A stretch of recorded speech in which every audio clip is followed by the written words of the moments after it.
अब बात महाराष्ट्र में राजनीति जो कि रेल को लेकर हो रही है। जी हाँ, महाराष्ट्र में कैसे राजनीति की रेल दौड़ रही है, पूरी सियासी कहानी आपको बताएं, लेकिन उससे पहले कल रात की जरा तस्वीर देख लीजिए। कल रात मुंबई के लोकमान्य तिलक टर्मिनस पर मजदूरों की जबरदस्त भीड़ की तस्वीरें देखी गई। सैकड़ों नहीं बल्कि हजारों की संख्या में यहां पर मजदूर जुटे थे। ये मजदूर मंगलवार की सुबह से यहां आकर अपनी ट्रेन का इंतजार कर रहे थे। रात तक हजारों की भीड़ के साथ टर्मिनस के बाहर सोशल डिस्टेंसिंग की धज्जियां उड़ती हुई देखी गई। हालांकि स्टेशन के अंदर मजदूरों को लाइन लगाकर व्यवस्थित तरीके से ले जाया गया। फिलहाल टर्मिनस पर भीड़ कम है। देखिए, दो तस्वीरें आपको हम दिखा रहे हैं। पहली तस्वीर में आप जहां देखेंगे कि हजारों की भीड़ है, तो वहीं दूसरी तस्वीर में चूंकि कई मजदूर जा चुके हैं, कुछ मजदूर अब बचे हैं जो कि अपनी ट्रेन का इंतजार कर रहे हैं, तो भीड़ थोड़ी कम आपको नजर आ रही होगी। तो अब कुछ जो है मजदूर वो बचे हुए हैं जो अपनी ट्रेन का इंतजार कर रहे हैं। और मुंबई में मजदूर ट्रेनों का इंतजार कर रहे हैं। दूसरी तरफ मजदूरों की ट्रेन पर राजनीति का सफर जारी है। श्रमिक स्पेशल ट्रेन को लेकर रेल मंत्री और उद्धव सरकार आमने सामने हैं।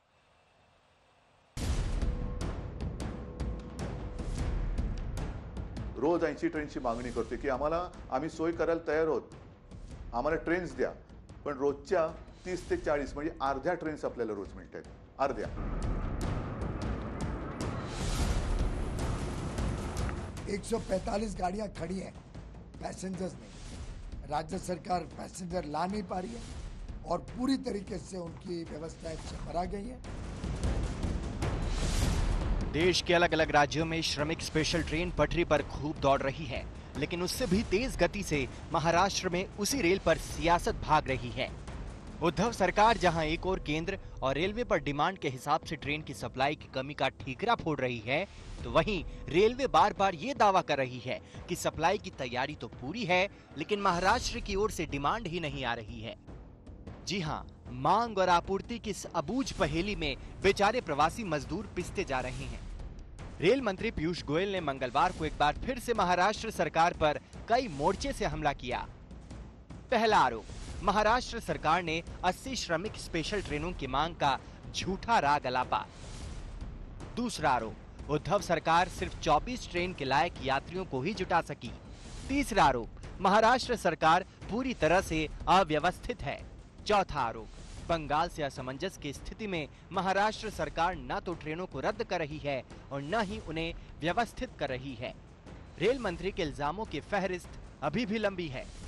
सडनली आधी अधूरी लिस्टें, कोई पुरानी लिस्टें कभी बनी होंगी, कभी कुछ लिस्ट यूपी भेजी होगी, कभी बंगाल बिहार भेजी होगी 10 दिन 15 दिन पहले, उस पर काटा पीटी करके डेट चेंज करके उन्होंने आज के लिए हमसे 145 ट्रेन 145 ट्रेन कल शाम को मांगी।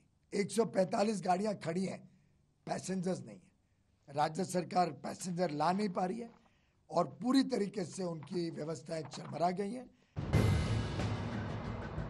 रेल मंत्री पीयूष गोयल का तैयारी के साथ किया गया ताजा हमला शायद उन आरोपों का नतीजा है जिसे मुख्यमंत्री उद्धव ठाकरे ने चंद दिनों पहले ही लगाया था। रोजच्या 30 ते 40 म्हणजे अर्ध्या ट्रेन्स आपल्याला रोज मिळतात, अर्ध्या। 80 ट्रेन्स आपण रोज मागतोय, पण 30 ते 40 मिळतात ट्रेन्स। आपली क्षमता आहे, तुम्ही ट्रेन्स आम्हाला द्या, आम्ही आमच्याकडनं सगळ्या ह्या मजुरांची आता आपण नीट व्यवस्था केलेली आहे। उद्धव ही नहीं, उनके मंत्री ने भी पीयूष गोयल के आरोपों पर पलटवार करते हुए उन्हें ही अपनी गलती सुधारने की नसीहत दे दी। हमें लगता है कि अपनी नाकामी छुपाने की बजाय जो भी कमियां हैं उसे दुरुस्त करने का काम रेल विभाग करे। पीयूष गोयल जी को हम मशवरा देने का काम करते हैं। इससे पहले पीयूष गोयल ने ट्वीट कर महाराष्ट्र सरकार से ट्रेनों में सफर करने वाले मजदूरों की लिस्ट मांगी थी, तो बदले में संजय राउत ने ट्वीट से रेल मंत्री को लिखा था कि मत भूलें कि आप राज्यसभा में महाराष्ट्र का ही प्रतिनिधित्व करते हैं। रेलवे 1 मई से करीब 3276 श्रमिक स्पेशल ट्रेन से लगभग 42 लाख प्रवासी मजदूरों को उनके गृह राज्य भेज चुकी है। इनमें से महाराष्ट्र से 590 ट्रेनें रवाना हुई हैं। रेल मंत्री पीयूष गोयल ने महाराष्ट्र और बंगाल के बीच श्रमिक स्पेशल ट्रेन के आवागमन को लेकर विवाद का भी जिक्र किया और साफ कहा कि इस झगड़े को दोनों राज्यों को आपस में मिलकर ही सुलझाना होगा। पश्चिम बंगाल कल रात से महाराष्ट्र से रिक्वेस्ट कर रहा है कि हमें साइक्लोन से लड़ने दो, लेकिन महाराष्ट्र उनको कुछ जवाब ही नहीं दे रहे, हमें कुछ लिख के दे ही नहीं रहे कि हमने क्या करना है, हमें कैसे मालूम हम ट्रेन चलाएं कि नहीं चलाएं। पश्चिम बंगाल कह रहे हैं लेकिन महाराष्ट्र के डिमांड पे हमें देनी पड़ रही है, ये गाइडलाइंस है होम मिनिस्ट्री की।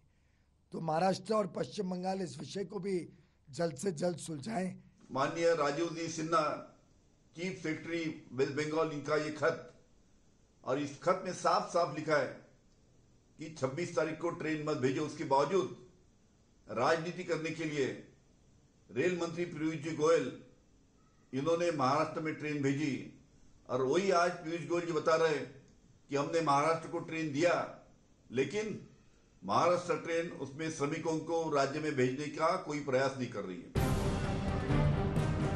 श्रमिक स्पेशल रेल को लेकर महाराष्ट्र और रेलवे में घमासान घनघोर है, आरोप प्रत्यारोप पर जोर है और सियासत पुरजोर है। लेकिन इन सब में बेचारे उन मजदूरों का क्या दोष है जो किसी और की लापरवाही का खामियाजा भुगतने के लिए मजबूर हैं, जो हर रोज इस आस में रेलवे स्टेशन पर आते हैं कि आज उन्हें रेलगाड़ी उनकी मंजिल तक पहुंच जाएंगी। लेकिन उन्हें क्या पता कि उनकी उम्मीदों को सियासत की रेलगाड़ी कुचलकर आगे बढ़ चुकी है। कमलेश सुतार और सौरभ वक्तानिया के साथ साहिल जोशी, मुंबई आज तक। तो इधर केंद्र और महाराष्ट्र सरकार आमने सामने है, तो वहीं राज्य के अंदर भी सियासी हलचल तेज है। सवाल महाराष्ट्र में गठबंधन सरकार की मजबूती पर अब उठने लगे हैं। बीजेपी ने तो राष्ट्रपति शासन तक की मांग कर दी। पहले राज्यपाल से मिले बीजेपी नेता नारायण राणे, फिर उद्धव से शरद पवार की मुलाकात, और अब देवेंद्र फडणवीस ने की प्रेस कॉन्फ्रेंस। महाराष्ट्र में सियासी हलचल का पहिया इस वक्त बड़ी ही तेजी से घूम रहा है। पहले मुलाकातों का दौर, फिर मीडिया के सामने आरोप प्रत्यारोप और विकल्पों की पेशकश। सोमवार की शाम राज्यपाल कोश्यारी से मुलाकात में नारायण राणे ने महाराष्ट्र में राष्ट्रपति शासन लगाने की मांग कर डाली तो राज्य में मानो भूचाल मच गया। राणे ने आरोप लगाया कि कोरोना से जंग में उद्धव सरकार पूरी तरह नाकाम रही है, लिहाजा उसे सत्ता का अधिकार नहीं। महाराष्ट्र में तीनों पार्टियों शिवसेना, एनसीपी और कांग्रेस की महागठबंधन वाली सरकार की मजबूती को लेकर सस्पेंस उस वक्त और गहरा गया जब एनसीपी सुप्रीमो शरद पवार मुख्यमंत्री उद्धव से मिलने स्वयं मातोश्री पहुंच गए। हालांकि बाद में आज तक को एक्सक्लूसिव जानकारी देते हुए वो कोरोना से जंग पर उद्धव से बात करने गए थे। पूरी सफाई शिवसेना और कांग्रेस ने दी। जिस संकट के घड़ी से देश और महाराष्ट्र गुजर रहा है उस बारे में चर्चा करते हैं, तो मुझे लगता है उसमें किसी को तकलीफ होने की जरूरत नहीं है। ऐसा कुछ नहीं है, कांग्रेस बिल्कुल नाराज नहीं। हमारी तीनों पार्टी की मीटिंग हर हफ्ते में हो जाती है, उसमें सब डिसीजन होते हैं, तो कांग्रेस नाराज होने का कोई ताल्लुक नहीं है। कांग्रेस और हम सब तीनों पार्टी साथ में काम कर। यूं तो विधानसभा में संख्या बल के हिसाब से उद्धव सरकार को कोई खतरा नहीं, लेकिन अचानक सियासी मुलाकातों के दौर ने कानाफूसी बढ़ा दी है। वैसे भी महाराष्ट्र में कोरोना विस्फोट, बेकाबू होते मामलों, केंद्र से मदद पर तकरार, प्रवासी मजदूरों की परेशानी या फिर श्रमिक स्पेशल ट्रेनों पर रेलवे से खींचतान के बीच बीजेपी ने उद्धव सरकार के खिलाफ हमले तेज कर दिए हैं। हम सरकार स्थापन करने का कोई प्रयास नहीं करने वाले। ये अंतर विरोध से सरकार गिरेगी। हम तो आज इतना ही देख रहे हैं कि कोरोना की फाइट में सरकार अक्षम है, और ऐसे समय हम जो मदद कर सकते हैं हम करने की कोशिश करेंगे और सरकार को जगाने की कोशिश करेंगे। बीजेपी ने आरोप लगाया है कि कुर्सी के मोह के बीच महाराष्ट्र की गठबंधन सरकार ने कोरोना से हार मान ली है। मतलब साफ है कि उद्धव को न सिर्फ वायरस का वार झेलना है, बल्कि विपक्ष के हमले से भी बचाव करना है, उसका जवाब भी देना है। मुंबई से सौरभ वक्तानिया और कमलेश सुतार के साथ साहिल जोशी, मुंबई आज तक। दरअसल कोरोना महाराष्ट्र में काल बनकर टूट पड़ा है। बीते 24 घंटे में 97 मरीजों की मौत कोरोना से हो चुकी है, जो एक दिन में मौत का सबसे बड़ा आंकड़ा है। महाराष्ट्र में कोरोना का आंकड़ा 54,000 को पार कर गया है, जबकि मुंबई में संक्रमण और मौतों का आंकड़ा डराने लगा है।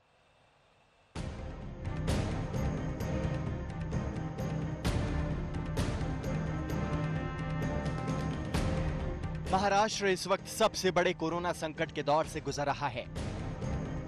वायरस ने राज्य पर सबसे बड़ा अटैक किया है। लॉकडाउन और तमाम कड़े नियमों के बावजूद कोरोना वायरस तेजी से महाराष्ट्र को अपनी गिरफ्त में लेता जा रहा है। राज्य में तेजी से भागता कोरोना मीटर मंगलवार को दहशत भरने लगा। बीते 24 घंटे में महाराष्ट्र में कोरोना ने 97 लोगों की जिंदगी छीन ली, जो एक दिन में मौतों का सबसे बड़ा आंकड़ा है। महाराष्ट्र में कोरोना से अब तक 1792 मौत हो चुकी हैं, जिनमें 97 मौतें सिर्फ बीते 24 घंटे में हुई हैं। महाराष्ट्र में कोरोना संक्रमित मरीजों का कुल आंकड़ा 54,758 तक जा पहुंचा है। बीते 24 घंटे में राज्य में मरीजों के आंकड़े में 2000 से ज्यादा का उछाल आया है। कोरोना से सबसे पस्त देश की आर्थिक राजधानी मुंबई है। कोरोना का शिकंजा मुंबई पर किस कदर गहरा है, इसका अंदाजा इस बात से लगाया जा सकता है कि अब इसकी गिनती ग्लोबल कोरोना हॉटस्पॉट में की जा रही है। मुंबई में बीते 24 घंटे में 39 मरीजों की मौत कोरोना से हो चुकी है, जबकि नए संक्रमित मरीजों का आंकड़ा 1000 को पार कर चुका है। मुंबई में अब तक कोरोना से 1065 मरीज दम तोड़ चुके हैं, जबकि 32,900 से ज्यादा संक्रमण का शिकार हैं। एशिया की सबसे बड़ी झोपड़पट्टी बस्ती धारावी भी कोरोना के कहर से बच नहीं पाई है। धारावी में कोरोना के मामले 1580 के पार जा चुके हैं, जबकि 60 कोरोना मरीजों की मौत हो चुकी है। मुंबई बेहद घनी आबादी वाला शहर है। ऐसे में मुंबई पुलिस के लिए सबसे बड़ी चुनौती सोशल डिस्टेंसिंग को बनाए रखने की है। कोरोना के खिलाफ जंग में फ्रंट फुट पर काम कर रहे मुंबई पुलिस के जवानों पर भी कोरोना का कहर टूटा है। बीते 24 घंटे में महाराष्ट्र पुलिस में कोरोना के 90 नए केस आए हैं, जबकि 2 संक्रमित पुलिस वालों की मौत हो गई है। महाराष्ट्र पुलिस में अब तक 1889 पुलिस वाले संक्रमित हैं। इनमें 207 अफसर और 1682 पुलिसकर्मी हैं। एक अफसर समेत कुल 20 पुलिस वाले कोरोना से जंग हार चुके हैं। हालांकि 838 पुलिस वाले ऐसे भी हैं जो कोरोना को मात देकर स्वस्थ हो चुके हैं। अब मुंबई के सामने सबसे बड़ी चुनौती मरीजों की देखभाल करने और कोरोना को आगे फैलने से रोकने की है। देखना है कि उद्धव सरकार इस महामारी पर कैसे काबू पाती है। साहिल जोशी, मुंबई, आज तक। मुंबई में कोरोना की रफ्तार तमाम कोशिशों के बाद भी थमने का नाम नहीं ले रही। आज भी मुंबई में 1000 से ज्यादा नए मामले सामने आए हैं। कोरोना पर अंकुश लगाने की चुनौतियों के बीच आए नए बीएमसी कमिश्नर इकबाल चहल का क्या प्लान है, इस पर बात की हमारे संवाददाता साहिल जोशी ने। मुंबई में कोविड-19 पॉजिटिव केसेस का आंकड़ा 32,791 तक पहुंच चुका है और लगातार मामले 1200 से 1500 की संख्या में बढ़ते जा रहे हैं। आज मुंबई में 1000 से ज्यादा केसेस एक बार फिर ऐड हुए हैं। लेकिन क्या यह नंबर से डरने की जरूरत है? क्या बीएमसी अब तैयार है इस सारी सिचुएशन को हैंडल करने के लिए? बीएमसी के नए कमिश्नर आ चुके हैं और इस वक्त हमारे साथ मुंबई के नए बीएमसी कमिश्नर आईएस चहल इस वक्त जुड़े हुए हैं, जो कुछ ही हफ्ते पहले मुंबई का जिम्मा संभाल चुके हैं। सबसे बड़ी जिम्मेदारी आज की तारीख में। मिस्टर चहल, शुरुआत आपकी यहीं से होगी कि जिस तरीके से मुंबई में लगातार 1200 से 1500 केसेस बढ़ती जा रही है, किस तरीके से आप तैयार कर रहे हैं मुंबई को कि केसेस बढ़ने के बावजूद भी मुंबई में स्थिति गंभीर ना हो, उसके लिए आप किस तरीके से तैयारी कर रहे हैं? साहिल, सबसे पहले आपका बहुत धन्यवाद कि आपने मुझे आज मौका दिया हमारी बाजू रखने के लिए। आपको मालूम ही, अभी आपने बताया कि मुंबई में टोटल अभी आज करीब 32,000 से ऊपर केसेस हो गए हैं, 33,000 के नीचे हैं, पर इसमें जो एक्टिव केसेस हैं वो करीबन 23,000 हैं और 23,000 के अलावा 15,000 लोग आज डिस्चार्ज हो चुके हैं जो ट्रीटमेंट के बाद में वो दे हैव बिकम नॉर्मल। अभी ये जो आंकड़ा है 23,000 का, ये हमें बताया गया था कि जो एक्सपर्ट्स हैं मुंबई में और दिल्ली में, उन्होंने हमें फर्स्ट वीक ऑफ मई में बताया था कि आपका ये आंकड़ा 40,000 से ऊपर जाने वाला है। इसलिए जैसे ही मैंने ज्वाइन किया, हमने इमीडिएटली प्लान किया कि कैसे 40,000 बेड्स प्लान किए जाएं डीसीएच में, डीसीएचसी में और ट्रिपल सी में।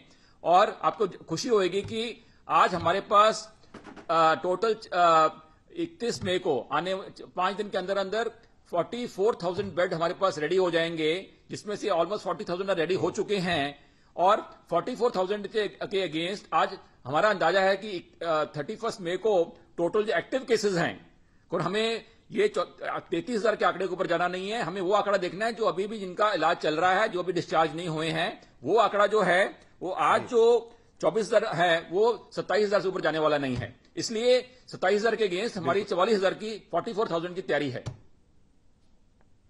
देखिए, कोई भी लड़ाई इस तरीके की होती है वो परसेप्शन के आधार पे भी चलती है। जिस तरीके से परसेप्शन आज की तारीख में मुंबई का बना हुआ है, खास करके कुछ वीडियोस लगातार सोशल मीडिया पर आ रहे हैं कि अस्पताल किस तरीके से भरे पड़े हुए हैं, कुछ वीडियोस इस तरीके से भी आ रहे हैं, कुछ जानकारियां खास करके इस तरीके से भी आ रही है, जो रियलिटी भी है कि अभी भी बेड्स मिलने के लिए 5 से 6 घंटे का समय लगता है। ऑक्सीजन ना मिलने की वजह से भी कई लोग की मौत हो गई, इस तरीके की भी खबरें आ रही है। ये एक अलग मामला है। मोर्टेलिटी रेट को कंट्रोल करने के लिए, बेड्स सही समय पे अवेलेबल करने के लिए आप किस तरीके से कोशिश करेंगे? डैशबोर्ड भले ही आपने बना लिया है कि लेकिन क्या वो लोगों को मुहैया होगा?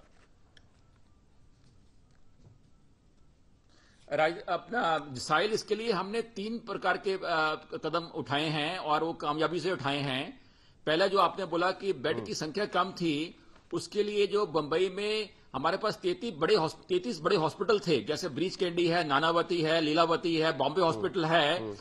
तो हमने उनको बोला कि हमने उनसे बातचीत की। हमारे जो राज्य के मुख्य सचिव हैं, मुख्य सचिव महोदय ने 4 मीटिंगें उनके साथ की। चौथी मीटिंग में मैंने मीटिंग ली थी। उसमें हमने उनको ये अपील करी कि ये अपनी बंबई की इज्जत का सवाल है, यहाँ की हेल्थ सेक्टर का रेपुटेशन का सवाल है। इसलिए इस मौके में आपके पास जो भी आईसीयू है 417 बेड का, या आपके पास 2624 कोविड बेड्स हैं, या 3020 आपके पास नॉन कोविड बेड्स हैं, वो आप हमारे मदद करिए और 100% आईसीयू आप हमारे पास दे दीजिए अलॉटमेंट के लिए। 80% जो आपका जो नॉन कोविड है वो गवर्नमेंट रेट से चार्ज होने दीजिए, और 20% में आपने जो चार्ज करना है उसके लिए आपको पूरी छूट रहेगी। और उसी तरह जो कोविड के जो बेड्स हैं उसमें भी 80% बेड्स गवर्नमेंट रेट से जाएं और 20% आप चार्ज कर सकते हैं। तो उन्होंने मुझे बड़ी खुशी है ये बताते हुए, और मैं उनका तहे दिल से उनका धन्यवाद करना चाहता हूं कि उन्होंने इतना कोऑपरेट किया कि मैं उनको सैल्यूट करता हूं कि उन्होंने पूरे का पूरा आईसीयू और 80% कोविड नॉन कोविड बेड्स हमें हैंडओवर कर दिए, और पूरा सिस्टम वही रहेगा, वही ट्रीटमेंट करेंगे, सिर्फ अलॉटमेंट हमारे कंट्रोल रूम से होएगी। इससे अचानक मेरी जो कोविड बेड की जो डिमांड थी, जो रिक्वायरमेंट थी, वो अचानक 2,500 मुझे एक्स्ट्रा बेड मिल गए। जो जंबो फैसिलिटी हमारी है वो आज हमने चालू कर दी। आज हमारे 40 पेशेंट वहां बेंड्रा कुर्ला ग्राउंड में जो हमने 1000 बेड का हॉस्पिटल बनाया ओपन टू स्काई एरिया में, वो चालू हो गया है। और जो डॉक्टर्स की कमी की बात है उसके लिए हमने 2 कदम उठाए। पहला तो हमारे आदरणीय मुख्यमंत्री महोदय ने एक अपील की उनके फेसबुक एड्रेस में, एक नाम से कोविड योद्धा। उनको जितने भी रिटायर्ड डॉक्टर्स हैं, प्राइवेट सेक्टर के डॉक्टर्स हैं, कोई आर्मी से, एयरफोर्स से, नेवी से रिटायर्ड डॉक्टर्स हैं, नर्सेज हैं, उनको एक आह्वान किया गया, रिक्वेस्ट की गई कि आप इसमें अपना योगदान दीजिए। तो उसके रिस्पांस में हमारे पास 3,700 ऐसे डॉक्टर्स और नर्सेज ने हमें लिखा कि वो काम करने को तैयार हैं। इसके अलावा मैंने क्या किया है, लोगों को इंसेंटिव देने के लिए जो हमारे एमबीबीएस के इंटर्न्स हैं, जो हमारे पास हजारों लड़के हैं जो एमबीबीएस फाइनल ईयर कर चुके हैं, अभी इंटर्नशिप कर रहे हैं और डिग्री मिलने से पहले, उनको हमने बोला कि आपका जो ऑनरेरियम 11,000 रुपया है, अगर आप कोविड ड्यूटी करेंगे तो आपको हम 50,000 रुपये देंगे। आखिर में सर, क्या मुंबई अब पीक पर पहुंच चुकी है? आज की तारीख में मुंबई की तुलना अगर हम करें तो मॉस्को से बस 1 कदम हम नीचे हैं नंबर ऑफ केसेस हर रोज बढ़ने के मुकाबले। तो क्या अब हम पीक पर पहुंच चुके हैं? एक बात अच्छी है कि हमारे यहां पर मोर्टेलिटी रेट कम है, लेकिन नंबर्स के मामले में, आंकड़े बढ़ने के मामले में क्या हमारा पीक आ चुका है? क्या हम देख सकते हैं कि अब डाउनवर्ड ट्रेंड यहां पर दिख पाएगा? साहिल, एक बंबई के जितने मेरे आदरणीय नागरिक हैं, ऑनरेबल जो हमारे सिटीजन्स हैं, और जितना ऑनरेबल यहाँ मीडिया है, उनको मेरी एक अपील है कि आज हमारा डेथ रेट 3.2% है और बड़ी जल्दी वो और नीचे आने वाला है। उसका कारण ये है कि हमने डायलिसिस का एक ऑनलाइन सिस्टम बनाया है जिसमें टोटल हमारे पास आज total 84 Covid machines, dialysis machines और 6 कोविड सस्पेक्ट मशीन्स हमने लगाई हैं, और एक प्लेटफॉर्म तैयार किया है। यहाँ डॉक्टर बिच्छू हैं, एमिनेंट डॉक्टर, और ये दुनिया में पहला ऐसा प्लेटफॉर्म है जहां पर रियल टाइम डैशबोर्ड है, कोई भी नेफ्रोलॉजिस्ट उसको टैप कर सकता है coviddialysis.in को, और वहां पे स्लॉट बुक कर सकता है कोविड के लिए और सस्पेक्टेड कोविड के लिए। हमने सस्पेक्टेड कोविड के लिए सेपरेट डायलिसिस सेंटर बना दिया है और मुझे आश्वासन दिया गया है इसके बाद में कोई भी डायलिसिस पेशेंट की कोविड के डायलिसिस के कारण कोविड की डेथ नहीं होएगी। इससे ऑटोमेटिकली हमारा रेट गिरने वाला है। और मेरा कहना यह है कि अगर हमारी हॉस्पिटल मैनेजमेंट, हमारी एम्बुलेंस मैनेजमेंट, हमारी बेड मैनेजमेंट और डॉक्टर की मैनेजमेंट सही है और हम अगर अपना डेथ रेट को हम नेशनल एवरेज पे मैच कर सकते हैं, तो तब केस चाहे आपके पास 10,000 हैं, चाहे 1 लाख हैं, चाहे 2 लाख हैं, उससे डरने की बात नहीं है। जब तक हमारे पास मैनेजमेंट की शक्ति है और लोगों को हम उनको ट्रीट करके 97%, 98% लोगों को हम ठीक करके घर भेज सकते हैं। बहुत बहुत शुक्रिया, आपने हमारे सारे सवालों का जवाब दिया। और जिस तरीके से आप कह रहे हैं, उम्मीद करते हैं कि 10 से 15 के बाद मुंबई में एक डाउनवर्ड ट्रेंड यहां पर दिखना शुरू हो जाए।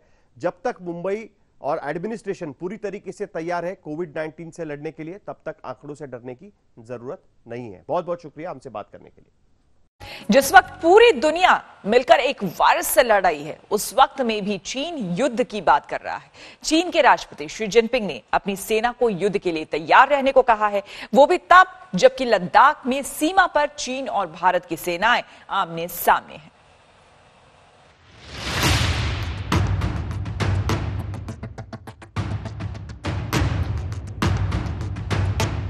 सीमा पर तनाव के बीच चीन के राष्ट्रपति का बड़ा बयान। शी जिनपिंग ने सेना को युद्ध के लिए तैयार रहने को कहा। चीन के राष्ट्रपति शी जिनपिंग ने मंगलवार को यह कहकर खलबली मचा दी कि चीन की सेना सैन्य लड़ाई के लिए तैयार हो जाए। शी जिनपिंग का यह बयान ऐसे वक्त पर आया है जब लद्दाख में सीमा पर भारत के साथ तनातनी है। मंगलवार को जहां एक तरफ चीन से सीमा विवाद पर दिल्ली में बैठकों का दौर जारी रहा, वहीं बीजिंग में चीन के राष्ट्रपति ने सेना को तैयार रहने को कहा। एक कार्यक्रम में शी जिनपिंग ने सेना से ताकत बढ़ाने, युद्ध के लिए तैयार रहने और देश की संप्रभुता को बनाए रखने का आह्वान किया। पीपुल्स लिबरेशन आर्मी के सैनिकों के प्रशिक्षण को व्यापक रूप से बढ़ाया जाए और सेना को युद्ध के लिए तैयार किया जाए। ये तस्वीरें उसी बैठक की है जहां शी जिनपिंग ने युद्ध की बात छेड़ी। नेशनल पीपुल्स कांग्रेस की बैठक में शी जिनपिंग सैन्य अधिकारियों से रूबरू हुए। सबसे खराब स्थिति की कल्पना करें, उसके बारे में सोचें और युद्ध के लिए अपनी तैयारियों, प्रशिक्षण को बढ़ाएं। तमाम जटिल परिस्थितियों से तुरंत और प्रभावी तरीके से निपटें। साथ ही पूरी दृढ़ता के साथ राष्ट्रीय संप्रभुता, सुरक्षा और विकास संबंधी हितों की रक्षा करें। अभी ये साफ नहीं कि युद्ध की बात छेड़कर शी जिनपिंग किसे तेवर दिखा रहे हैं, क्योंकि इस वक्त चीन के सामने दुश्मनों की लंबी फौज है। कोरोना को लेकर चीन की अमेरिका से तनातनी चल रही है। हांगकांग और ताइवान के मुद्दे पर भी वो घिरा हुआ है। भारत के साथ सीमा पर भी चीन के सैनिकों का टकराव बढ़ रहा है। इधर शी जिनपिंग अपनी सेना को तैयार रहने के लिए कह रहे हैं, उधर चीन से निपटने के लिए भारत ने भी तैयारियां तेज कर दी हैं। कल प्रधानमंत्री मोदी ने रक्षा मंत्री, तीनों सेनाओं के प्रमुख, राष्ट्रीय सुरक्षा सलाहकार और चीफ ऑफ डिफेंस स्टाफ के साथ बैठक की। सूत्रों की माने तो बैठक में तय किया गया कि अगर चीन कूटनीति की भाषा समझ लेता है तो ठीक, वरना उसे जो भाषा समझ में आती है उसी भाषा में मुंहतोड़ जवाब दिया जाएगा। बैठकों का दौर आज भी जारी रहेगा। आज आर्मी चीफ के साथ सेना कमांडरों की बैठक होने जा रही है। बैठक में चीन के खिलाफ रणनीति बनाई जाएगी। ऐसे वातावरण के अंदर संयम की, धैर्य की और सूझबूझ की जरूरत है, और ये तीनों चीज हमारे प्रधानमंत्री जी के अंदर हैं, ये तीनों चीज इस सरकार के अंदर हैं, और हमारी सरकार अपनी सेनाओं के साथ बहुत अच्छे तरीके से इस सिचुएशन के साथ डील करेगी। सवाल यह है कि क्या कोरोना पर घिरा चीन पूरी दुनिया का ध्यान भटकाने के लिए युद्ध जैसी बात कर रहा है? खैर, चीन की चाल जो भी हो, भारत उसे हर तरह का जवाब देने के लिए तैयार है। गौरव सावंत के साथ दिल्ली से मंजीत नेगी, आज तक। और खबर कोलकाता से, जहां पर बिजली की सप्लाई को लेकर दो पक्षों में झड़प हो गई। दोनों एक दूसरे पर पथराव करने लगे। तस्वीरें आपके सामने हैं, जब मौके पर विधायक अब्दुल खाले पहुंचे, तो वो भी बीच बचाव के दौरान घायल हो गए। भीड़ को काबू में करने के लिए पुलिस ने बल प्रयोग भी किया। पथराव के जवाब में पुलिस ने भी पथराव किया। बताया जा रहा है कि इस इलाके में बिजली आने और एक में नहीं आने से लोगों का गुस्सा फूटा। तो आपको बता दें, अम्फान तूफान की वजह से वैसे ही कई इलाकों में बिजली आपूर्ति को लेकर परेशानी हो रही है और यहां पर दो गुटों में इसलिए पथराव हुआ क्योंकि एक इलाके में बिजली आ रही थी, एक में नहीं आ रही थी और इसी बीच दो गुट आपस में भिड़ गए।